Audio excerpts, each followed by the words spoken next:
Assalamualaikum warahmatullahi wabarakatuh. Waalaikumsalam warahmatullahi wabarakatuh. Alhamdulillahirrahmanirrahim. Wassalatu wassalamu ala asyrofil anbiya'i wal mursalin sayyidina Muhammadin wa ala alihi wa sahbihi ajmain. Rabbi sholli sadri wa yassir amri wahlul 'uqdatam min lisani yafqahu qawli wa amma ba'du. Puji syukur kita panjatkan kehadirat Allah Subhanahu wa taala atas limpahan rahmat, taufik dan hidayah dan hidayahnya pada pagi ini. Kita masih diberikan keberkahan, diberikan iman Islam, kesehatan, sehingga pada pagi hari ini kita dapat berkumpul kembali bersama-sama di Masjid Jabal Salam dalam keadaan sehat. Semoga yang tidak bisa hadir pada pagi hari ini yang sedang sakit mudah diberikan segera kesehatan, yang tidak bisa hadir karena sesuatu atau ada urusan mudah diberikan kemudahan segala urusannya. Puji syukur alhamdulillah kita senantiasa panjatkan kehadirat Allah Subhanahu wa taala serta hidayah kami lagi. Salawat dan salam senantiasa tercurah pada junjungan kita Nabi besar Muhammad SAW, para sahabat dan yang beliau adalah Nabi yang membawa syafaat, dan mudah-mudahan kita selalu umatnya mendapatkan syafaat pada yaumil akhir. Amin amin ya rabbal alamin. Marilah kita mulai pada pertemuan kita jamaah pada pagi hari ini. Kita awali dengan pembacaan basmalah. Bismillahirrahmanirrahim. Baiklah jamaah yang dirahmati Allah, kita fokuskan hati dan pikiran kita untuk mengikuti drama tafsir yang akan disampaikan oleh Ustaz Agus dengan tema pada pagi hari ini, penik fikih zakat. Mudah-mudahan apa yang tadi disampaikan akan memberi manfaat bagi kita semua. Mangga Pak Ustaz, kita silakan. Bismillahirrahmanirrahim. Rabbi israh li sadri wa yassir li amri wa hlul 'uqdatam min lisani yafqahu qawli. Amma ba'du. Assalamualaikum warahmatullahi wabarakatuh. Alhamdulillahilladzi wala safwata ibadi bila tawfiqin tafsisin taulan wa tinana wa alafa baina qulubina fa asbahna bi ni'matihi ikhwana wa nazara illa min sudurina wa qadina fid dunya asdiqa wa ikhwana wa fil akhirati rabbana wa lana. Allahumma salli wa sallim wa barik ala rasulillah sayyidina wa maulana wa habibina Muhammadin wa ala alihi wa sahbihi wa man tabi'ahum bi ihsanin qawlan wa fi'lan wa 'adalan ila yaumil qiyamah. Yaqulullahu ta'ala fi kitabihil karim wa huwa asdaqul qa'ilin bi qawlihi a'udzu billahi minasy syaithanir rajim. Ya ayyuhalladzina amanu taqullaha wa qulu qawlan sadida yuslih lakum a'malakum wa yaghfir lakum dhunubakum wa man yuti'illaha wa rasulahu faqad faza fawzan 'azima. Hadratul muhtaramat ibu-ibu jamaah kaum muslimat, jamaah majelis ilmu yang mencintai Allah dan insyaallah dicintai dan disayangi Allah Subhanahu wa ta'ala. Alhamdulillah wa syukurillah nikmatil maula. Pada kesempatan yang berbahagia ini maka kita panjatkan puja dan puji syukur. Insyaallah kita akan kembali melanjutkan kajian rutin kita, di mana kajian terakhir kita masih membahas mengenai tentang fikih zakat, yaitu fikih zakat, dan Ustaz sudah menjelaskan tentang aturan berkaitan dengan zakat dimulai dari definisinya. Secara bahasa kemarin ada 4 ya, apa aja? Barokah, nama, investasi, tohar, suci, sholat, memperbaiki. Itu kemarin sudah kita pelajari. Kemudian zakat secara istilah atau secara terminologi adalah hissatun muqaddaratun, bagian-bagian tertentu. Jadi ada bagian tertentu. Beda dengan sedekah, ya kalau sedekah nggak ada aturan, banyak ada aturannya. Nanti berapa yang dikeluarkan, ada yang 2,5, ada yang 5%, ada yang 10%, bahkan ada yang 20% tuh. Nah ini nanti akan menjadi pelajarannya. Kemudian yang kedua tadi minimal dan khusus dari harta tertentu. Artinya tidak semua harta itu wajib zakat. Ternyata itu, mohon maaf ya kalau kita belajar jamaah kaum muslimat yang dirahmati Allah, ada orang punya emas seharga 200 juta wajib zakat, tapi orang punya mobil Alphard 1,2 M tidak wajib zakat. Kok bisa Pak Ustaz? Karena memang ada harta tertentu. Nanti akan kita lihat di situ ada harta yang bersifat produktif, ada pula harta yang bersifat konsumtif. Dan itu sudah kita pelajari kemarin. Kemudian di waktu maksus pada waktu tertentu. Jadi ada waktunya. Ya teman-teman yang dimuliakan Allah Subhanahu wa Ta'ala. Sekali lagi, satu lagi ada waktu tertentu yang disebut dengan haul, ya. Nggak semua orang punya duit wajib zakat kalau belum sampai haul. Misalnya itu punya emas 100 gram wajib zakat, tapi nggak sampai setahun, baru 5 bulan masa kepakai untuk nyekolahin anak misalnya, masa kepakai untuk nebus rumah sakit misalnya, itu bukan wajib zakat walaupun sudah punya emas berat 100 gram. Ya seperti itu. Kemudian yang keempat, nisab liziatin maksusah, dibayarkan pada kelompok orang tertentu. Nah itu jadi hati-hati. Ya Bu, nggak semua orang bisa menerima zakat. Contohnya anak yatim itu berhak menerima zakat. Anak yatim berhak menerima zakat? Enggak. Anak yatim tidak berhak. Nggak usah melotot gitu makanya biasa. Anak yatim tidak berhak menerima zakat. Dengan keyatimannya tidak. Makanya gue lihat gawan asnaf, nggak ada fakir miskin, amil, gharib, fisabilillah, ibnu sabil, nggak ada mu'alaf, nggak ada anak yatim.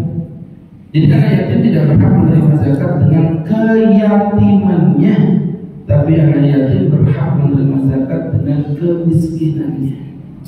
Karena nggak semua yatim miskin. Yatim itu kan nggak disyaratkan miskin. Yatim itu yang penting bapaknya udah meninggal dunia dan dia belum balik.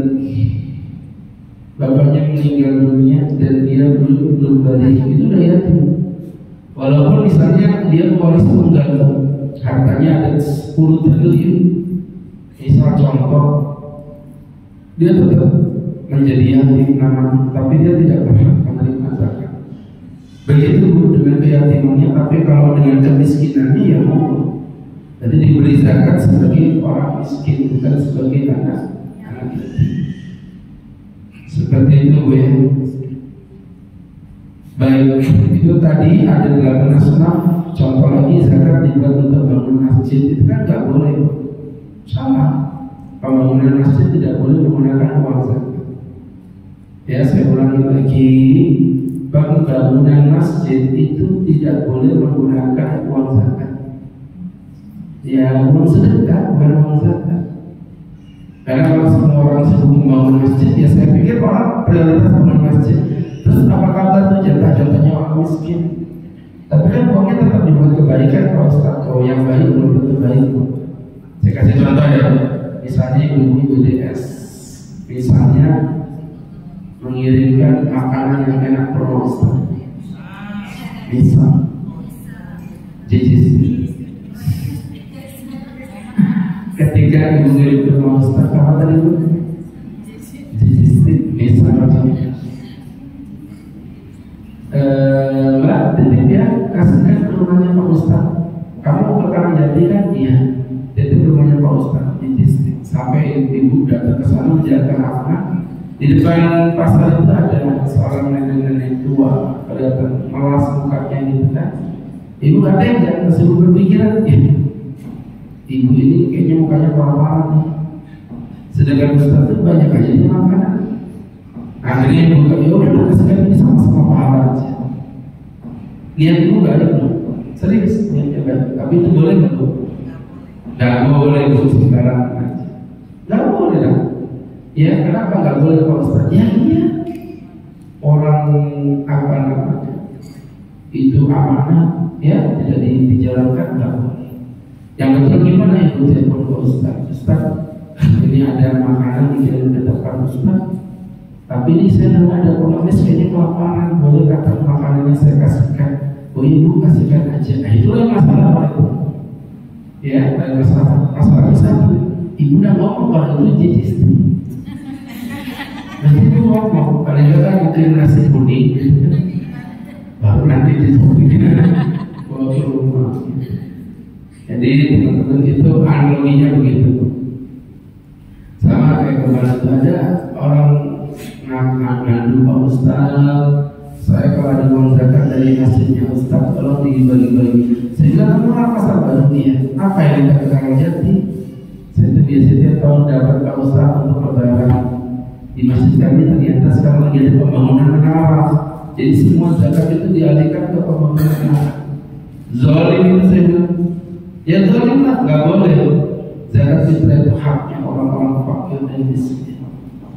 Apa urusan pembangunan masjid? Yang ya begitu itu yang dimuliakan Allah Subhanahu wa Ta'ala. Tadi 4 poin dulu ya. Kemudian setelah menjelaskan 4 poin tadi, teman-teman yang berbahagia yang dimuliakan Allah Subhanahu wa Ta'ala, kita membahas tentang hukum zakat. Bahwa zakat hukumnya wajib, fardu ain, Qur'annya ada. Ustaz Spil kemarin dari ayat surat At-Taubah ayat 34-35. Adapun dari sunnah tentang sejarah Nabi mengutus Mu'adz bin Jabal menuju Yamannya. Perintahnya ya fa'lamhum, perintahkan kepada beritahu kepada mereka wahai Mu'adz, Allah Ta'ala iftaradha 'alaihim shadaqah fi amwalihim, bahwa Allah telah mewajibkan kepada mereka sedekah di harta mereka. Tukhadun al-niyahim, diambil dari orang kayanya mereka, wa ila fuqara'ihim, dan diberikan kepada orang miskinnya mereka. Ini bentuk menunjukkan kewajiban dunia. Baik. Kemudian berikutnya adapun berbicara mengenai tentang hukum bagi orang yang menolak membayar zakat. Dibagi dua tuh. Yang pertama adalah menolak daripada kewajibannya, menolak kewajibannya.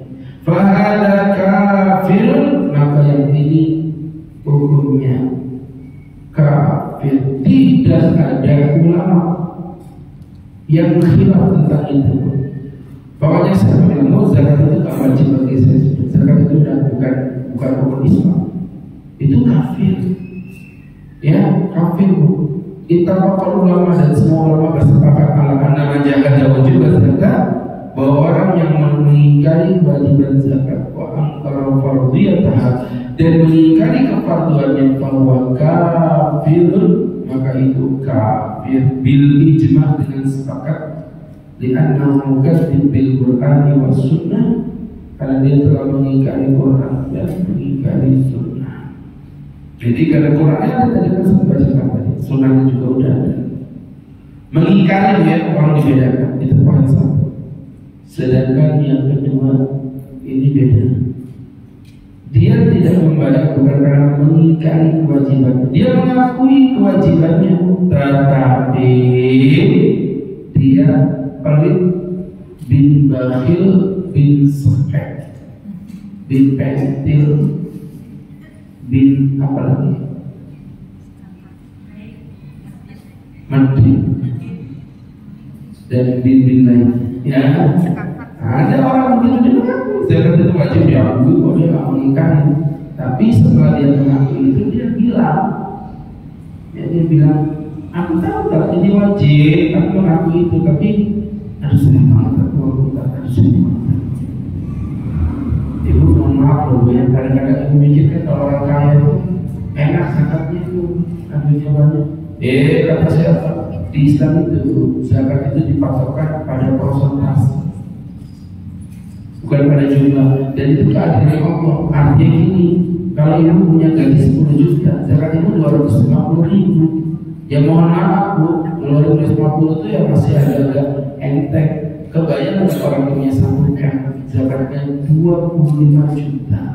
Kebayang nggak orang punya 10 M, zakatnya 250 juta. Mohon maaf bu, 250 juta walaupun itu punya 10 M, saya tanya jadi apa? 250 juta itu uang banyak, uang dingin. Tetap banyak bu, walaupun punya 20 M, 30 M sekali. Ibu nggak pernah ngerasain usaha rasain sendiri. Kalau ibu percaya, ibu fitnah. Dan ada orang ngeluarin zakat per tahun itu sampai 4 M berapa ya? Ya walaupun dia mau ratusan miliar, tetap tuh nggak segampang yang itu yang Anda bayangkan kan buzur. Zakat itu benar. Itulah makanya ujian zakat bukan cuma pada orang yang biasa, orang kaya juga ujian. Jadi teman-teman dari mereka mau zakat segitu banyaknya tiap tahun, sekali lagi itu bukan hal yang mudah karena mereka juga bekerja. Jadi orang sukses itu tetes ringannya yang sangat-sangat amat luar biasa. Baik teman-teman yang dimuliakan Allah Subhanahu wa Ta'ala.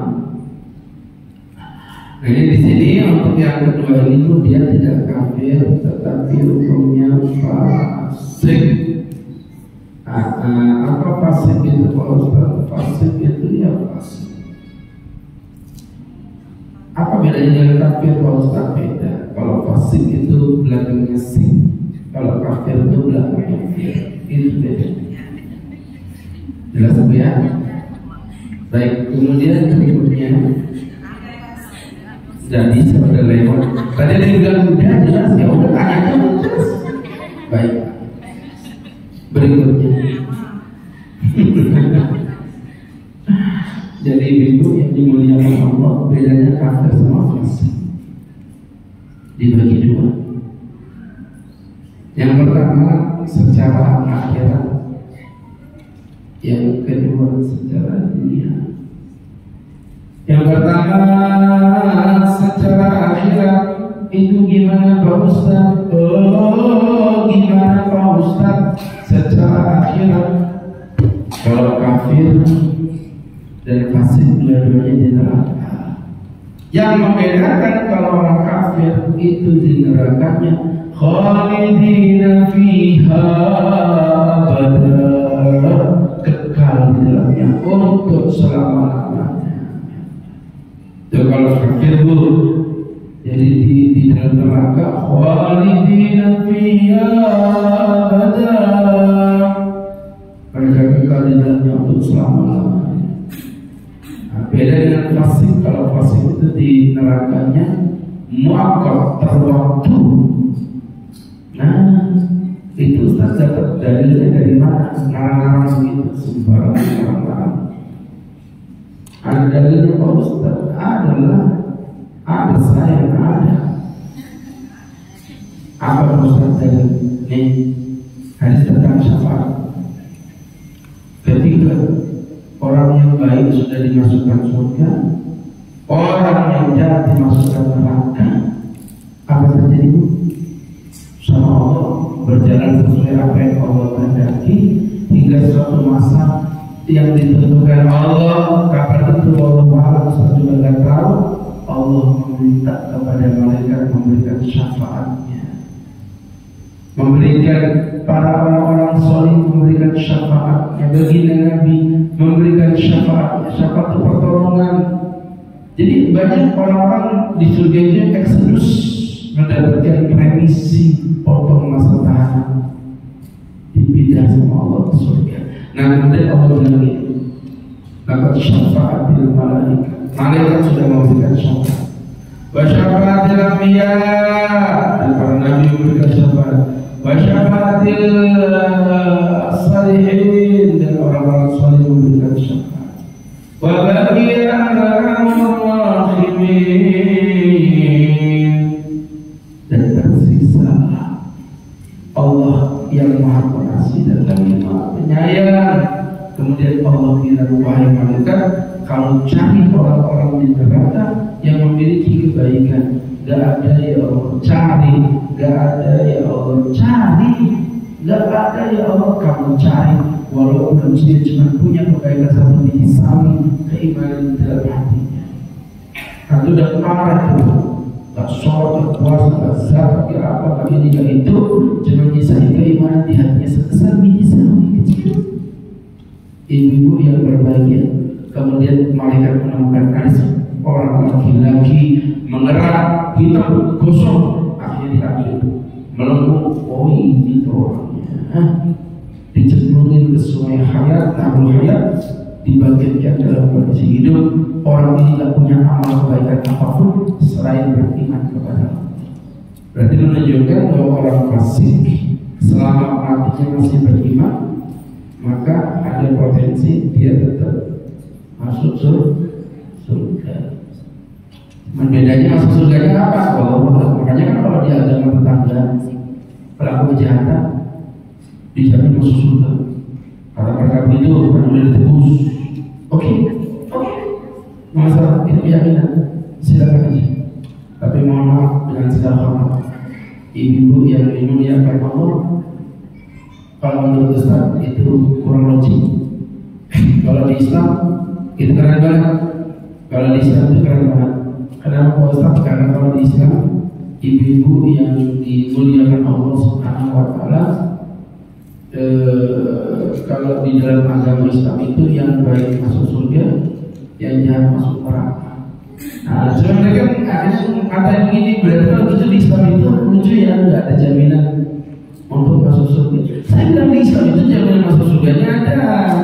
Mengata apa namanya, qala la ilaha illallah Muhammadur Rasulullah, baru satu mengucapkan kalimat la ilaha illallah Muhammadur Rasulullah, kemudian dia meninggal dunia, Allah akan berikan kepadanya jaminan dakhala jannah untuk masuk ke dalam surga. Nah, terus yang membedakan apa Ustaz? Yang membedakan itu ibu-ibu yang dimuliakan Allah. Kalau mereka masuk surga itu jaminan mutlak, kalau kita masuk surga itu jaminan juga. Cuman yang membedakan ibu-ibu yang dimuliakan Allah Subhanahu wa Ta'ala, kita akan dilobby dulu. Kalau dilobby pasti masuk surga, jangan dilobby, dibersihkan dulu. Jadi dosa-dosa yang ada, teman-teman yang dimuliakan Allah Subhanahu wa Ta'ala, itu menjadi pembelajaran untuk kita bersama sahabat-sahabat yang dimuliakan Allah Subhanahu wa Ta'ala. Itu Pak Bu, jadi dijamin masuk surga, tapi dilobby dulu, dicuci di neraka sampai nanti datang syafaat. Pasti masuk surga. Siapapun yang punya iman di hatinya, la ilaha illallah. Tapi muncul dengan kepedean. Kalau begitu tidak apa-apa. Aku bersih, aku mencuri, aku bersih, apa mampu kan? Yang penting la ilaha. Dan itu juga konsepnya keras. Ibu, mohon maaf, pertama yang mengatakan ibu di neraka sementara itu lamanya berapa lama kita nggak tahu. Satu. Oh iya, Allah nggak bilang berapa lama syafaat itu akan tiba, tapi kapan? Wallahu a'lam, bisa jadi 1 juta tahun, 2 juta tahun, wallahu a'lam. Udah gosok kering, baru datang syafaat, bisa jadi. Dan yang kedua, neraka ini bukan tempat mainan. Jangan kau buat mainan. Hari pertama di neraka cek, kok kita apa memang tahu? Nggak tahu, nenek ini nggak gaul. Jadi itu ya. Jadi ibu-ibu yang berbahagia, yang dimuliakan Allah Subhanahu wa Ta'ala. Jadi konsepnya seperti itu. Neraka ini nggak bisa bermain. Ibu tahu asalnya neraka. Saya nggak bahas ya. Kalau saya bahas melebar neraka nanti kita ngomongin, saya ambilkan contoh azab paling ringan, biar ibu tahu gimana azab yang besarnya. Kan gini, Pak Ustaz makanan di sini pada semua, iya kan? Ya udah, Ustaz coba level yang paling rendah ya, level 1 aja. Saya makan produsnya bu, berarti itu bisa kebayang level 4 level 5 nya gimana? Nah kalau itu motor ada perangkat gimana? Saya carikan level paling bawah.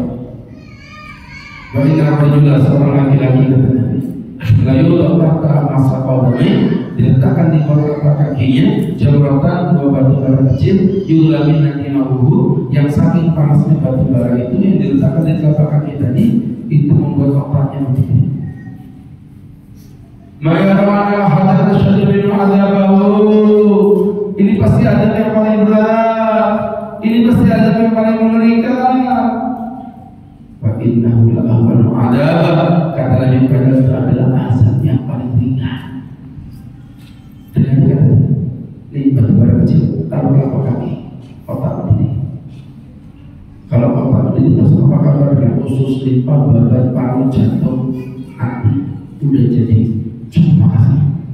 Ya, insyaallah. Ya kawan ya. Neraka itu kata Nabi kalau dicucuk dengan satu jarum asapnya, bukan apinya, asapnya itu akan menghancurkan dunia dan seisinya. Gimana dengan apinya? Na'udzubillah. Tuh ya, jadi yang pertama secara akhirat orang kafir sama orang muslim bedanya apa tadi? Kalau orang kafir di neraka selama-lamanya, kalau orang fasik di neraka sampai pada waktunya Allah memberikan syafaat. Kapan itu? Wallahu a'lam. Saya kasih tahu ini biar ibu ada rahmat, ada motivasi, tapi juga tadi saya kasih spill penjelasan supaya ibu tidak menggampangkan. Yang penting aku masuk surga selesai, tidak apa-apa neraka, itu dan pengalaman mengacik adrenalin itu tampar kamu mulutnya. Kita ini jelasin langsung clear, karena kalau tidak ibu terus kita cari alasan. Ya seperti itu gambaran. Kemudian berikutnya untuk di dunia, untuk di dunia ibu yang dirahmati Allah Subhanahu wa Ta'ala, maka sifat keislaman dan hak-haknya akan gugur. Sifat keislaman dan hak-haknya itu secara otomatis dia akan gugur. Artinya ya hak sebagai muslim kalau mati bisa kalau mati dikabari,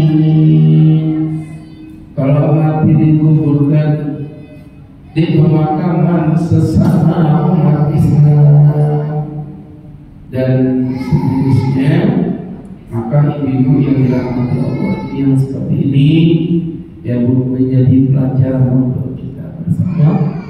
Ya, itu hak-hak keislaman yang masih berjalan.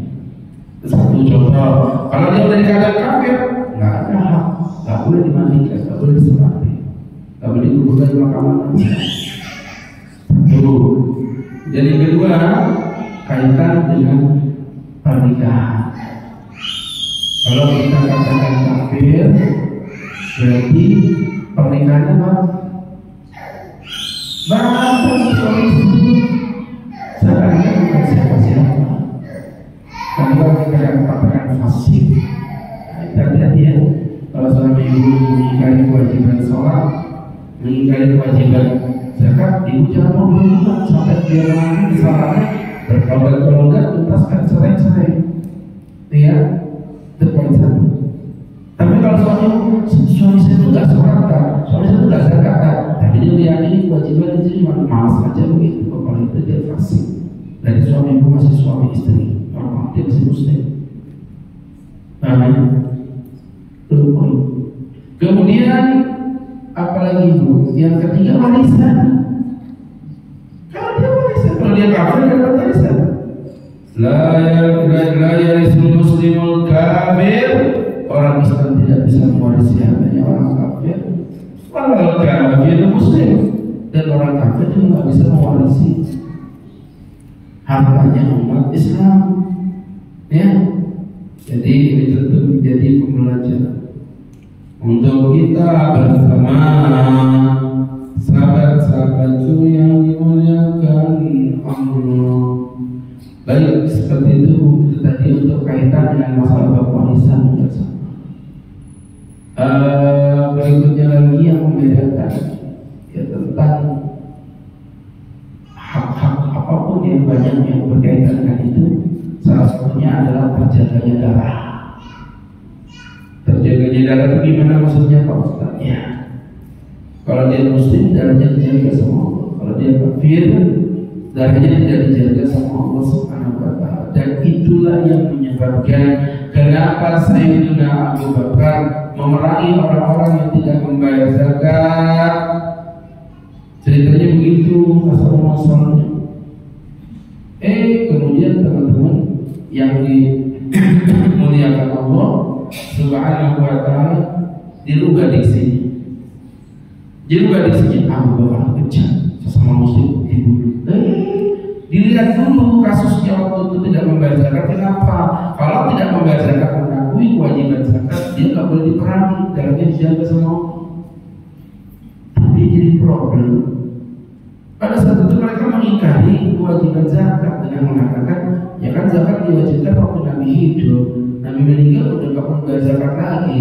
Disitulah akhirnya Abu Bakar emosi marah.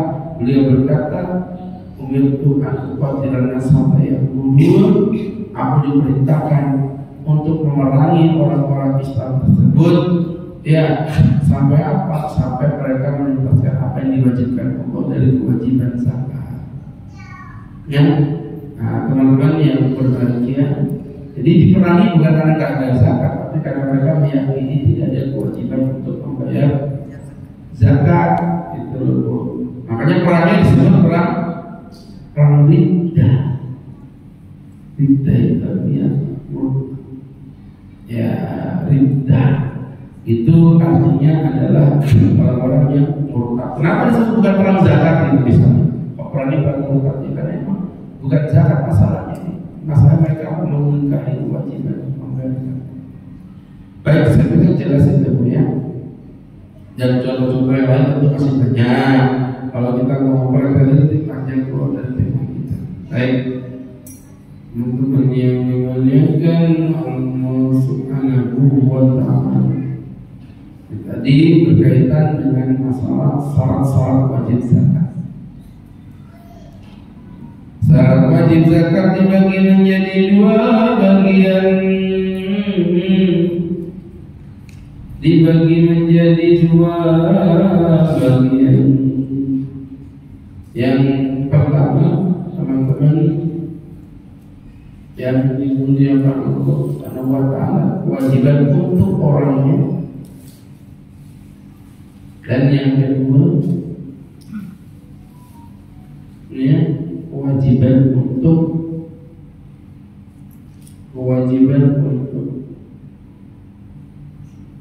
apa bendanya, bendanya. Oke, sekarang kita akan bahas satu-satu ya. Baik, karena ini panjang juga pembahasannya.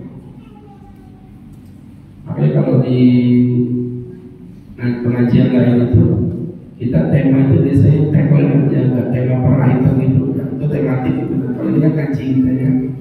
Kalau kita tuh biasanya temanya tunggal, kayak di Namira itu sudah sampai 3 tahun ya judulnya fikih zakat.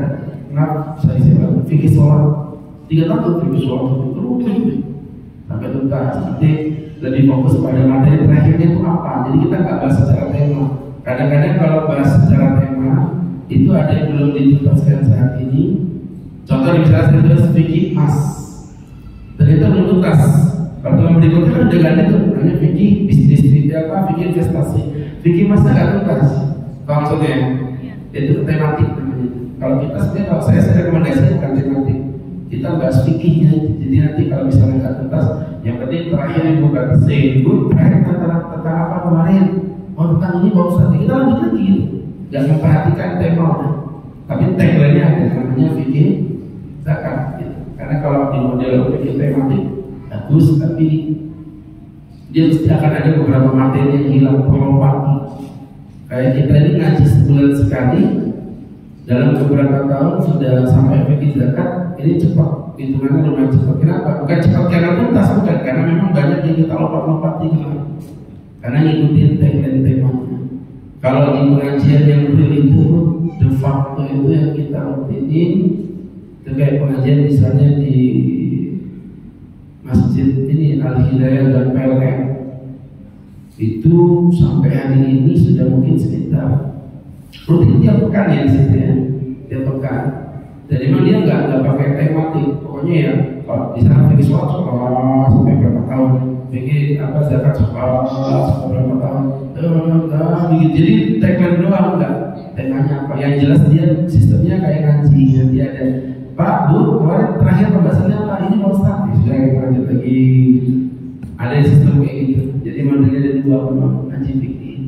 Kalau ada sistem tematik, ya enaknya mungkin nggak gampang bosan, tapi memang akan ada beberapa bab yang terlompati. Zakat emas itu belum tuntas karena berikutnya ada tagline baru, maka muncul nanti zakat investasi. Belum tuntas lagi, tagline baru begitu akan beberapa terlompati. Nah ini kita lagi ngebahas tentang apa tadi? Wajib untuk orangnya. Untuk orangnya kewajiban fikih zakat, teman-teman yang berbagi dirahmati Allah.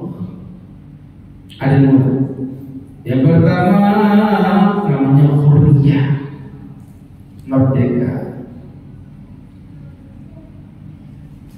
Ya, namanya hurriyah, yang disebut dengan merdeka. Maka tidak ada kewajiban zakat untuk seorang budak. Ya, saya ulangi lagi. Maka tidak ada kewajiban zakat untuk seorang budak. Ibu tahu budak? Budak itu istrinya Pak Dak. Betul nggak sih? Kan budak. Suaminya siapa? Pak Dak. Anaknya siapa? Nak Dak. Ya gue budak. Kalau budak tidak. Kenapa? Kenapa? Budak kenapa nggak ada kewajiban zakat? Ya jangan ya. Karena budak memang tidak bisa memiliki harta. Jadi kalau budak itu punya harta, dia kerja dapat uang. Uangnya memang buat majikan. Uangnya memang itu untuk majikan. Baik, teman-teman yang dimuliakan Allah Subhanahu wa Ta'ala, kami mempertegas kembali dari apa yang Ustaz jelaskan tadi, teman-teman yang berbahagia.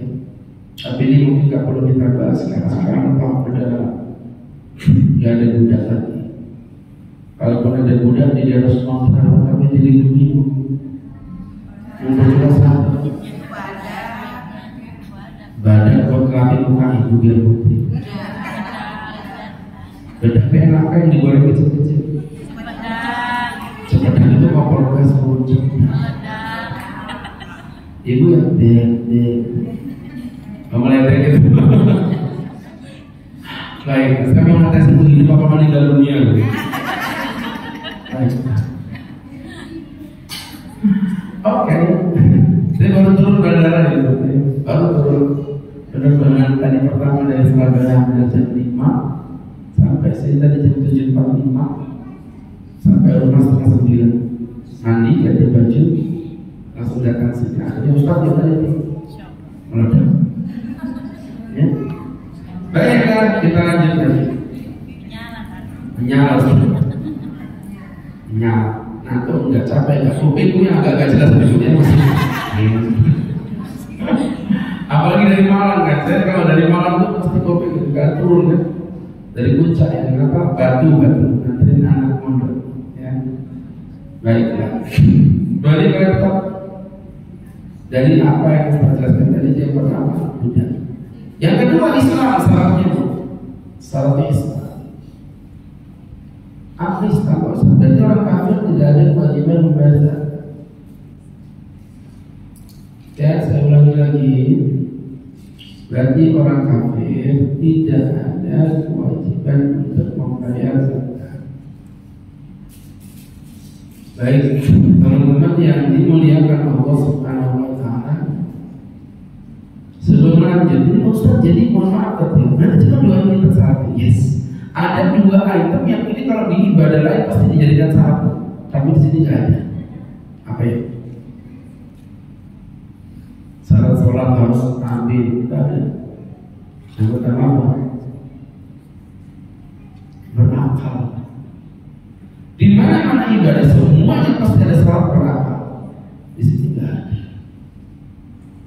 Dan yang kedua apa? Iya, betul sekali. Itu. Jadi seperti itu. Tidak ada 2 tadi. Yang kedua, ini dua-duanya ini selalu ada. Tapi tidak ada. Karena memang tidak ada syaratnya. Hah? Tadi ada jawab. Jadi teman-teman yang Ibu fokus bu, jadi kalau orang ngomong bu, ya Allah, tadi biasanya ada teman yang jawab. Tadi alam kan?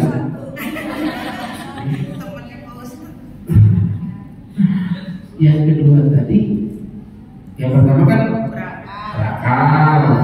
Yang kedua adalah syarat yang itu sering sekali di mana-mana. Tadi, ibu kenapa sih? Fokus bu. Syarat yang kedua adalah syarat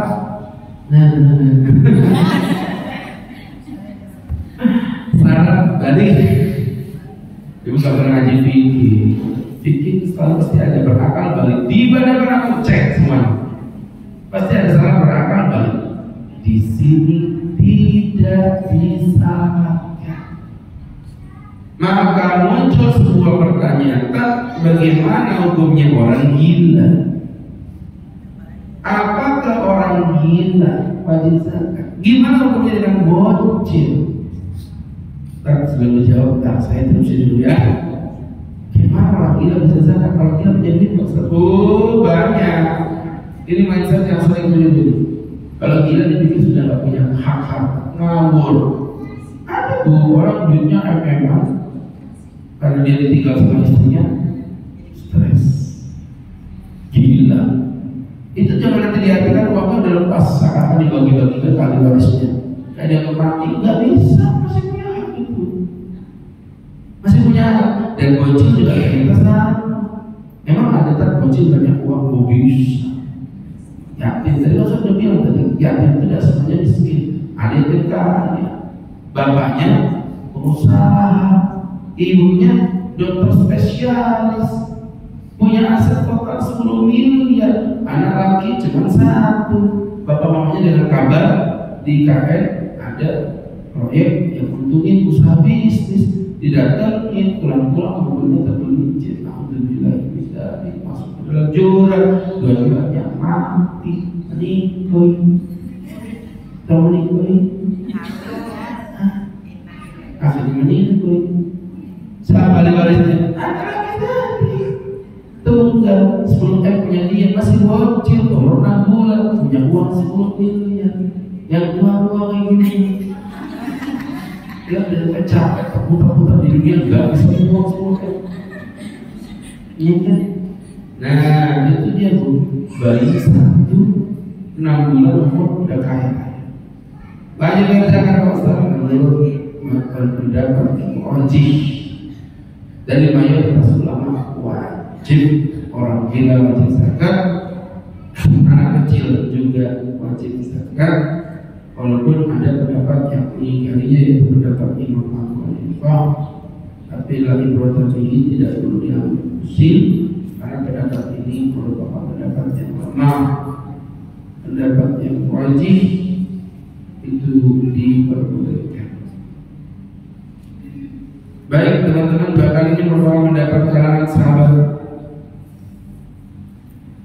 Begitu hampir seluruh sahabat memiliki keyakinan yang seperti itu. Dan menurut saya ini masuk akal, karena uang itu nggak butuh balik. Enggak, kalau masalah duit ya, khusus duit ya. Kalau ibadah sholat, yes butuh balik. Tapi kalau masalah duit ya, saya buktiin ya. Anak lempar batu ke depan pintu masjid, saya berusaha. Ayah, pertanyaan anak ini berusaha. Bu, ada orang aja kok lalu wajib ganti, wajib minimal dari bapak. Begitu. Jadi anak kecil itu tak punya dosa, tapi orang tuanya wajib untuk menggantinya. Nah, ya, artinya berkaitan dengan masalah dosa, oke, Allah baik-baik aja. Tapi masalah fulus, walaupun dia bocil, dia tetap wajib untuk menuntaskannya. Sama orang gila juga. Seorang gila jatuh sini batin saya. Buat apa menyamik? Teriak-teriak dan jemaah pada datang. Ceritanya orang gila yang soleh. Akhirnya musik bandingnya pecah itu. Dosa tak masuk. Orang gila kok masih dosa nggak? Orang gila lama kita yang gila kok jadi sana. Tuh, orang gila itu percaya ini dosa kan? Ya mungkin orang gila masih mikir itu dosa. Ini makan apa sih? Oh belum makan. Kelaparan kasihannya. Apalagi aku baru turun pesawat ya kan. Ada kan yang nawan-nawanin makan gitu ya kan? Jadi itu yang dirahmati Allah Subhanahu wa ta'ala. Tubuh yang ini Masya Allah, kalau kita pelajari dari apa yang Ustaz jelaskan, teman-teman yang memuliakan Allah ya, ya begitu. Memang orang gila tak punya hukum, tapi wajib ganti dan wajib siapa ahli warisnya, satu ahli keluarganya, kerabatnya. Kalau nggak ada, kalau rumah gimana lagi dan asik, ya seperti itu gambarnya teman-teman yang berbahagia, yang dimuliakan Allah Subhanahu wa ta'ala. Ini menjadi pembelajaran kita bersama. Yang dua surat ini tadi yang memang suratnya langsung berkaitan dengan masalah orangnya, ya. Syarat cuma dua, mudah sih. Syarat cuma dua. Kemudian teman-teman yang berbahagia, yang dimuliakan Allah Subhanahu wa ta'ala, berkaitan dengan ancaman orang-orang yang sudah memenuhi syarat tapi tidak mau membayar zakat. A'udzubillahi min dzalik. Yang pertama, teman-teman yang dirahmati Allah, dihilangkan dari sifat penghuni surga. Karena penghuni surga itu sifatnya adalah orang-orang yang memang berzakat. Di mana Al-Dariyat 15 sampai 19. Innal muttaqina fi jannatin wa 'uyun. Orang-orang yang bertakwa ada di surga dengan mata air yang indah. Akhirina ma atahum rabbuhum. Mereka menuntut apa yang dijanjikan Allah kepada mereka. Innahum kanu qabla dzalika muhsinin. Mereka itu adalah orang-orang yang berkehidupan baik di masa lalu. Cirinya kanu qalilan minal laili ma yahja'un. Mereka sangat sedikit sekali tidur di malam hari. Wa bil asari hum yastaghfirun. Di waktu sholat mereka beristighfar. Ini ciri penghuni surga. Wa fi amwalihim haqqun lis-sa'ili wal mahrum. Dan di dalam harta mereka terdapat hak bagi orang-orang yang meminta maupun yang tidak meminta. Dia ada hak untuk memberikan kepada orang miskin. Nah, ini ciri penghuni surga. Jadi kalau tak membayar zakat, sedangkan syaratnya sudah ada, ya begitu deh. Ya seperti itu deh ancamannya, sifat kaum sudah dicabut semua.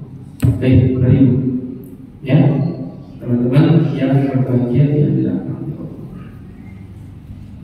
Kemudian yang kedua, ancamannya adalah dibakarnya punggungnya di dalam neraka. Diancam dibakar punggungnya di dalam api neraka. Ini kalau kita belajar itu ada termaktub di dalam surah At-Taubah 34-35. وَالَّذِينَ يَكْنِزُونَ الذَّهَبَ وَالْفِضَّةَ وَلَا يُنْفِقُونَهَا فِي سَبِيلِ اللَّهِ. Orang-orang yang menyimpan emas dan perak. Kenapa kok nyimpan emas perak? Karena waktu itu mata uangnya pakai emas perak dan mereka tidak menyedekahkannya di jalan Allah.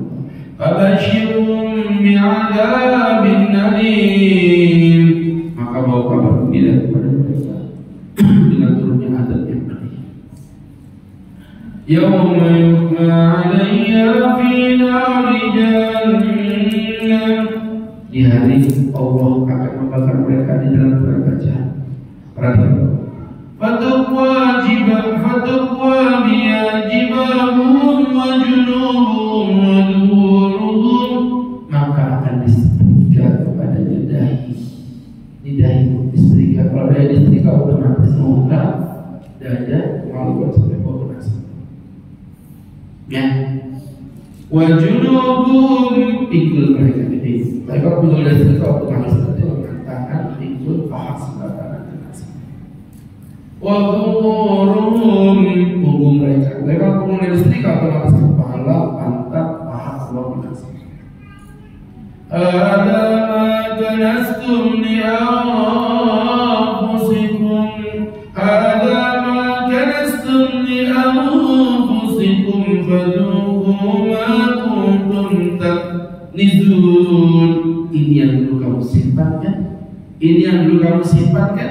Maka cicipi apa yang kau simpan dulu. Jadi ada yang masuk itu baru jadi setia karena asal membakar mereka. Tubuh maka kau sama yang lain berdasarkan. Kemudian insyaallah Allah ganti dengannya jauh lebih baik lagi dan lebih baik lagi. Wallahu a'lam bishawab. Dan yang terakhir, kalau tetap menolak maka pemerintah berhak untuk mengambil secara paksa. Ya, pemerintah berhak untuk mengambil secara paksa. Hal itu merujuk pada banyak hal. Misalnya Nabi SAW memerintahkan teman-teman kepada para sahabat untuk mengambil waman mana'aha illa akhi wa syatra mali. Kata Nabi, siapa yang berani menolak membayar zakat, aku yang mengambilnya dan bahkan mengambil setengah hartanya. Yang menunjukkan betapa pentingnya untuk memaksa orang membayar zakat. Maka itu yang dilakukan oleh pemerintah kita kepada teman-teman PNS. Ya, di bahasa tersebut kan dipaksa ya. Banyak protes PNS sama saya. Apa ada pemaksaan ceritanya begitu menjadi pemerintah? Ya, pemerintah itu seperti itu. Nah, itu jadi teman-teman yang berbahagia yang dimuliakan Allah Subhanahu wa Ta'ala. Baik, silakan. Monggo ibu, kita akan masuk di sesi yang kedua. Nanti untuk pelajaran berikutnya boleh mencatat situ ya. Syarat-syarat harta wajib zakat. Syarat-syarat harta wajib zakat. Tafadhol. Buat ibu-ibu yang mau bertanya.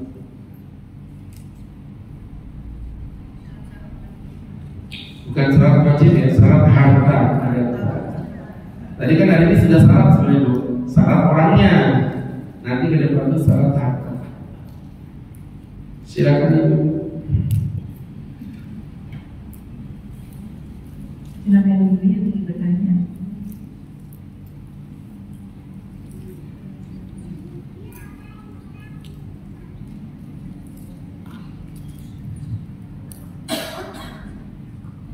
Assalamualaikum warahmatullahi wabarakatuh.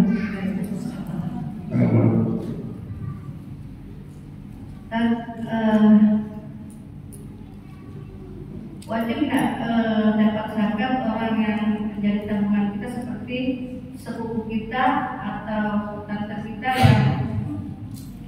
yang maksudnya hidupnya kurang gitu, tapi kita tanggung tiap bulan, apakah masih wajib dikasih zakat atau bagaimana? Baik, bahasanya begini sebenarnya Bu, pertanyaannya bukan begitu. Bolehkah saya memberikan uang zakat kepada saudara atau sepupu yang notabene keluarga saya? Begitu. Maka jawaban saya begini. Maka saya jawab bahwa orang yang memiliki keluarga dengan kita, apakah dia berhak mendapatkan zakat? Dengan beberapa catatan. Satu, dia memang orang yang berhak mendapatkan zakat. Artinya memang betul-betul kelompok asnaf orangnya, kelompok 8. Ya fakir, miskin, bla-bla-bla. Kalau enggak jangan dipaksa. Nanti bukan enggak, tentang saudara, padahal nggak miskin amat sih, cuman karena saudara udah dimasukkan, jadi dia nggak boleh seperti itu sampai. Kemudian yang kedua, orang tersebut memang keluarga, tapi keluarga yang bukan wajib dinafkahi. Itu boleh diperjelaskan. Karena tadi disebut kan, disebut tadi sepupu bukan wajib dinafkahi. Berarti boleh nggak kalau saudara zakat ke sepupu? Boleh. Tapi kalau itu berubah, misalnya orang yang wajib dinafkahi anak, nggak boleh membayar zakat ke anak. Memberi zakat ke orang tua nggak boleh, karena orang tua itu wajib ada untuk menafkahi. Ya, karena kalau nanti ibu bayar zakat ke anak, itu kan mengambil manfaat dari zakat. Oh iya dong. Kayak misalnya bayar zakat ke istri, dengan berdalih istri saya nggak kerja, itu kan memberi keuntungan ke saya. Mau istri saya kewajiban saya nafkahi itu, ya kan? Nanti Ustaz bayar zakat ke istri beli nasi goreng dimakan Ustaz, bulat betul. Ya, begitu maksudnya. Jadi diperbolehkan. Yang penting tadi ada masalah tadi betul-betul diperhatikan. Wallahu a'lam bishawab. Ada yang lain?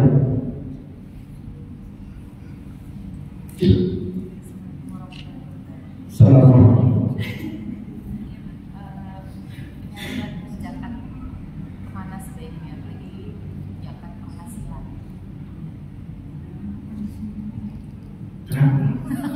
Kita mau zakat penghasilan gitu. Pertanyaannya apa? Kalau penyaluran itu nggak ada beda Bu, semua zakat sama. Ya penyaluran ya. Nanti yang beda itu cara untuk menghitungnya, cara untuk mengeluarkannya itu beda-beda. Kalau zakat punya redaksi yang unik, makanya saya paling agak gemes pada pertanyaan. Tapi intinya gimana sih cara keluar zakat? Ya betul dong gitu. Itu sama kayak Anda datang ke pajak gitu. Pak intinya gimana sih keluar pajak? Gak bisa. Ada aturannya pajak ini sendiri, pajak ini sendiri, pajak ini sendiri. Ya sama zakat juga begitu. Zakat ini sendiri, zakat ini sendiri, zakat. Nah itu yang kita pelajari. Bahkan pelajaran tadi saat bilang tadi bisa jadi satu titik zakat, bisa satu pertemuan sendiri khusus. Karena memang itu pembahasan zakatnya. Tapi kalau pertanyaan tadi itu cara mengeluarkan apa, siapa yang mendapatkannya, siapa yang berhak mendapatkan, sama semua. 8 asma. Yang tadi sudah saya baca. Ya, itu pun ada pelajaran selanjutnya. Inna shadaqatu lil fuqara'i, orang fakir. Wal masakin, orang miskin. Wal amilin, wal mu'allafati qulubuhum, orang mu'allaf yang baru mengenal Islam. Ya, wal fariqah perbudakan. Wal gharimin, orang yang hutang. Wa ibnu sabil, orang yang anak jalanan, orang pengantar. Wa fi sabilillah, dan orang-orang yang berjuang di jalan Allah. Di santri-santri yang belajar pada pesantren. Ya, jadi kesimpulannya begitu. Baik.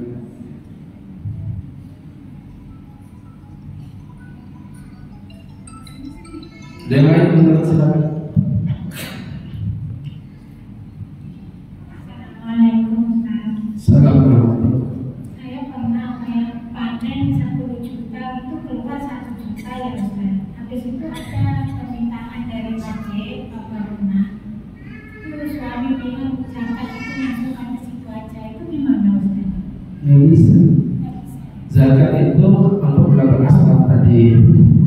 Saya tidak menemukan ulama yang memperbolehkan zakat untuk pembangunan, kecuali Syekh Yusuf Qaradawi. Itu pun setelah saya pelajari ada syaratnya. Untuk pembangunan boleh apabila masjid itu berdiri di komunitas orang miskin, semuanya miskin. Ya, masjid boleh miskin. Kenapa? Seakan-akan kayak saya bayar zakat orang miskin, terus orang miskin itu yang membangun masjid tadi. Seakan-akan gitu jadinya. Itu gak apa-apa. Tapi kalau masih kayak di BDS, orang yang mampu semua, wah enak, pinter dia, gak mau ngeluarin duit buat bangun masjid, apa? Aku mau zakat aja. Ibu tahu yang didolimi siapa? Orang miskin kan? Yang harus mendapatkan jatah uang zakat karena ada. Kasihan ya. Jadi mohon maaf, bangun masjid itu dananya sendiri, nggak boleh pakai uang zakat. Kecuali Bu, kalau Ibu menurut surat masjid pakai uang zakat untuk apa? Untuk SDM-nya, kayak bantuin, mohon maaf, imam masjidnya, kaum masjidnya, atau bantuin apa yang sifatnya operasional. Guru-guru TPA-nya bersupport, itu nggak apa-apa. Tapi pembangunan masjid nggak boleh pakai uang zakat. Kalau boleh, semua orang kesitu lah. Palanya lebih gede kok, ya kan? Seperti itu gambarannya. Baik. Ada yang lain?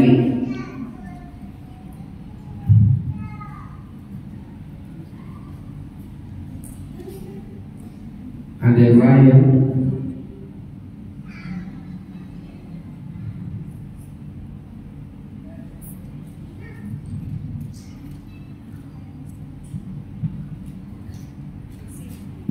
Boleh di luar tema, Bu.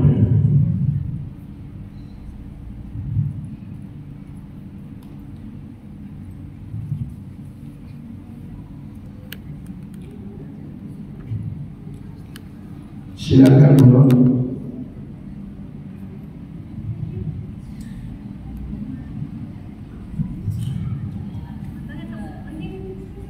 Masih ada pertanyaan? Silakan. Assalamualaikum warahmatullahi wabarakatuh. Ustaz, apakah setiap kita mengeluarkan zakat itu harus kita niatkan dulu atau bisa spontan?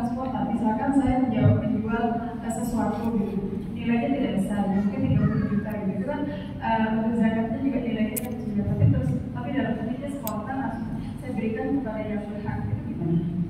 Terima kasih. Gak paham, spontan itu gimana maksudnya spontan? Maksudnya gini Ustaz, saya menjual sesuatu 30 juta, nilainya itu kan 2,5% ya Ustaz ya. Jadi kan nggak seberapa gitu. Nah terus zakat itu langsung saya berikan dengan orang yang berhak gitu. Kenapa tidak begitu? Iya, tapi maksud saya nggak harus kita berniat. Ya, dan niat-niat loh, niat itu kewajiban, itu sisi lain. Kalau semalam yang zakat, ya pokoknya kalau udah cukup iso, ibu keluarin zakatnya. Sebenarnya sih nggak langsung, kalau ibu cuma jual rumah tadi 30 juta tuh belum kena zakat langsung. Itu kena zakatnya nanti tahun depan terakumulasi uangnya lebih dari 85 gram emas. Berarti kena zakat. Tapi kalau ibu langsung mengeluarkan zakatnya langsung, nggak apa-apa juga. Soalnya nggak larang. Cuman yang masa tadi bingung itu ibu kan tanyanya itu langsung saya keluarkan kepada orang spontanitas. Spontanitas itu maksudnya piye? Maksudnya itu ternyata cuma mau ngasih gini, ya memang zakat itu begitu. Lewat amil boleh, langsung boleh, tidak apa-apa. Itu menunggu setahun belum itu atau? Iya, kewajibannya. Tapi kalau ibu ngomong boleh nggak? Ya boleh lah, mendahulukan zakat di perpusat. Selama ini ya, kalau ada rezeki langsung gitu, pasti dikeluarkan gitu kan. Boleh gitu. Kalau ibu mau udah kumpul 1 tahun sampai belakang juga boleh. Apa? 1 tahun tiba-tiba udah nggak ada. Dan memang itu tujuannya dibuat kenapa 1 tahun itu tujuannya siapa tahu ibu tuh kayaknya cuma kaya kamuflase. Tahu kaya kamuflase? Kayaknya cuma kaya gaya atau dapatnya uang 30 juta ternyata kebutuhannya 40 juta. Itu yang Islam tuh nggak mau mendolimi orang kaya. Kasihan. Terima kasih Ustaz. Sama-sama.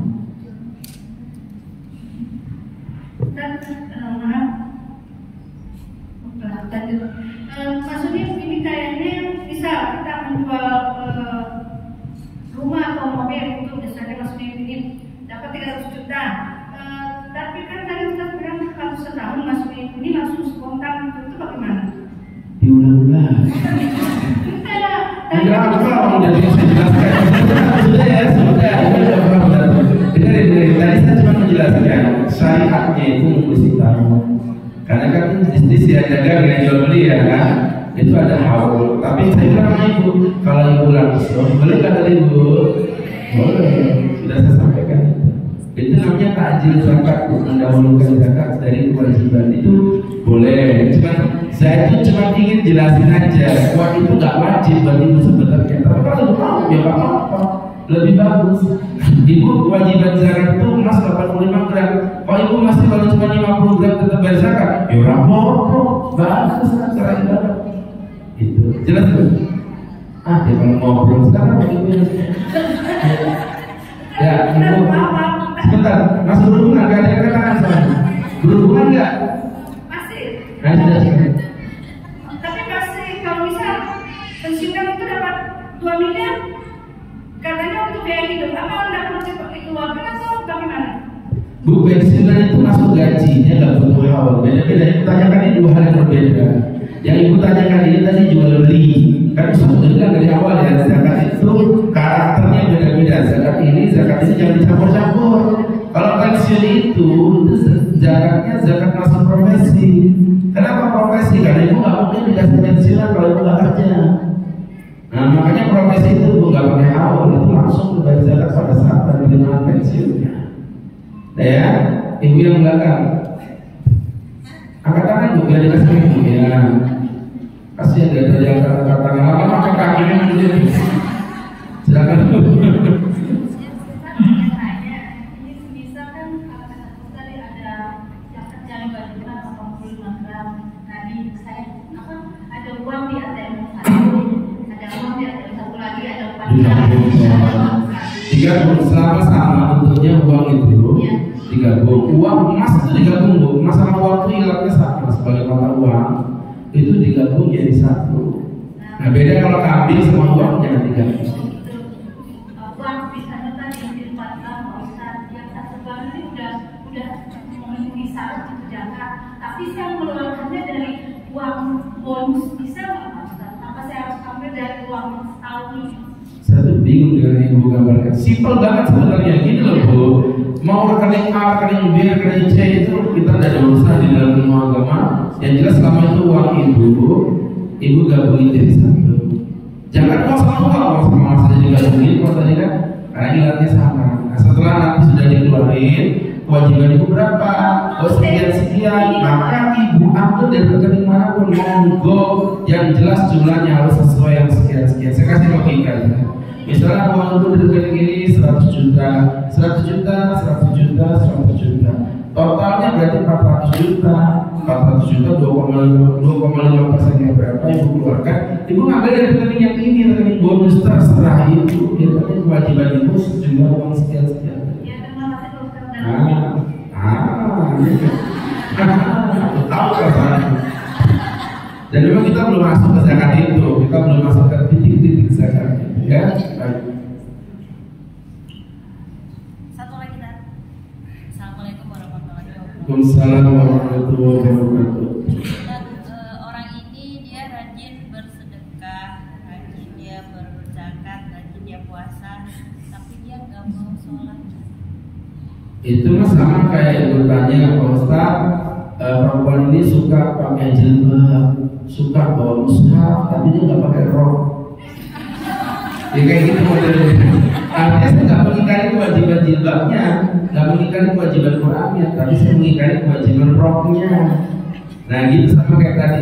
Apakah orang yang nggak sholat, rajin sholat, lagi zakat, rajin ini, tapi nggak sholat, dia ibadahnya tetap sebagai kebaikan, tapi keburukannya tetap gak bisa dihilangkan dengan itu. Jangan berdalih aku rapopo nggak sholat yang kan zakat lebih bermanfaat, itu salah, keliru. Itu sama kayak ibu punya ayat aura satu motor aura kasih, ya. Ibu dan tetes ada tes. Ayo bersih apa kotor? Bersih apa kotor? Oh tak kancingin kamu bersih. Ayat Al-Quran satu baru ditetesin dan tes. Jadi bisa kotor. Kotor padahal tetesan cuma setetes. Sama kayak tadi mau zakat, haji apa, tapi nggak sholatnya. Kan tadi ada putih dikencingin sama setetes aja. Sia-sia. Tapi dia nggak mengingkari kewajiban ini, ibadah itu tetap hidup sebagai pahala. Tapi pahalanya itu kalah dengan dominasi kemaksiatan yang dia lakukan. Jelas ya? Baiklah. Baik ibu-ibu yang dirahmati Allah Subhanahu wa ta'ala, mudah-mudahan Allah memberkahi kita dan mencintai kita dan memasukkan kita ke dalam surga. kita cukupi dengan berdoa kepada Allah Subhanahu wa Ta'ala.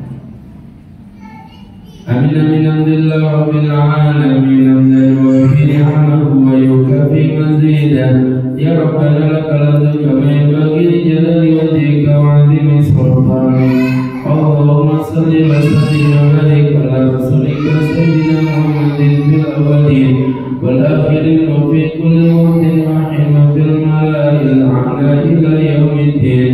Ighfir dhunubana wastur uyubana wa nawwir qulubana ووجهنا بنور الإيمان لا تدع لنا ذنبا إلا غفرته ولا عيبا إلا سترته ولا حاجة إلا أديته ولا هما إلا سفرته ولا هما إلا فرجته. ربنا آتنا في الدنيا حسنة وفي الآخرة حسنة وقنا عذاب النار. ربنا وصلى الله على سيدنا محمد النبي الأمي وعلى آله وصحبه وسلم وارزقنا متابعتنا وغير مبادئ يا أرحم الراحمين.